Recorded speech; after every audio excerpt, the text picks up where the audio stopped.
The Asus Nova Go would have looked dated even a decade ago. It's clunky, it's dull, and it lacks basic amenities like a backlit keyboard.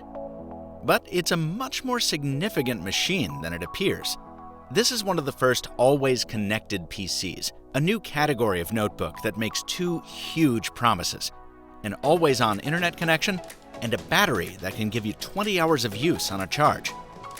Sadly, this machine only delivers on one of those, and it asks a lot of sacrifices in exchange.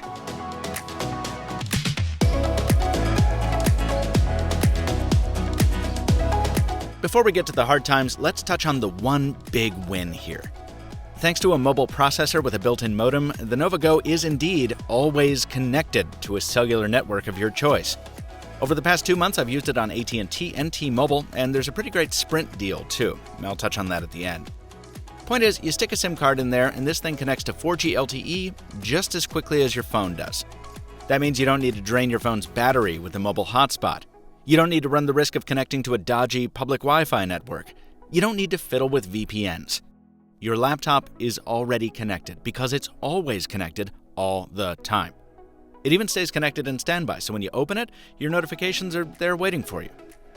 It's hard to convey how much of a relief that kind of convenience is, and I believe it's the future of computing. The problem is, at least on this machine, Windows isn't quite ready for that future. See, it's not easy for a desktop operating system to run on a processor designed for a phone. In this case, that processor is the Qualcomm Snapdragon 835, which uses a different architecture than the Intel chips you're used to seeing on PCs. So Microsoft had to build an entirely different version of Windows to run on this architecture. The result is, well, remember the Surface laptop I reviewed last year? Well, if that were an F-15 fighter, the Asus Nova Go would be a Sopwith Camel. Maybe just a camel. What I'm saying is, this thing is slow. Sure, we expected some sluggishness. This isn't a gaming machine, and older programs need to be interpreted by the emulator, but I wasn't expecting an added half-second of lag after almost every interaction. I even tried ditching Google Chrome for Microsoft Edge for my browsing and doing a lot of work in the browser, but none of it helped shake the sense that this machine is always just kinda half asleep. And you know what? I'd have forgiven that if the computer had lived up to its second promise, 20-hour battery life. And on my best run, it did get close. Starting with a full charge, I worked for about 4.5 hours straight, and when I finished, I still had 84% left, with an estimated 12.5 hours remaining. But it only happened that once.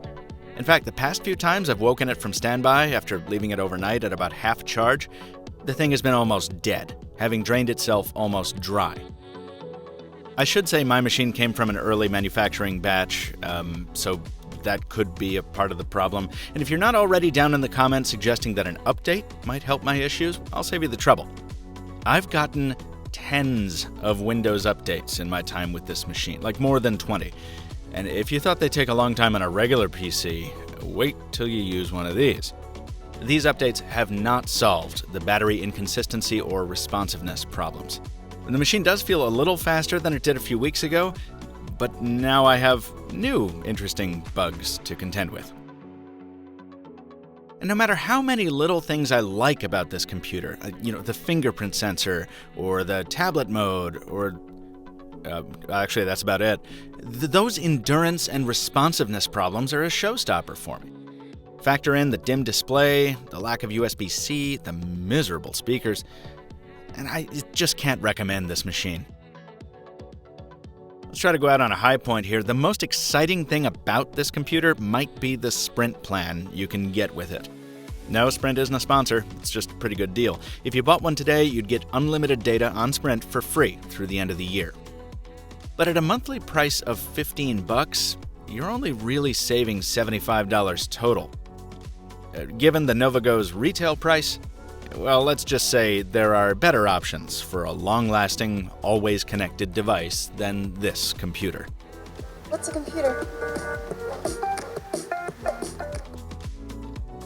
I still believe the always-connected PC is the future of computing, and I'm hopeful that the HP Envy X2 will do better.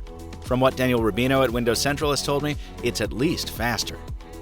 If you'd like to see my review of that device, drop a comment down below and make sure you're subscribed to the Mr. Mobile on YouTube so you don't miss it. Until next time, thanks for watching, and stay mobile, my friends.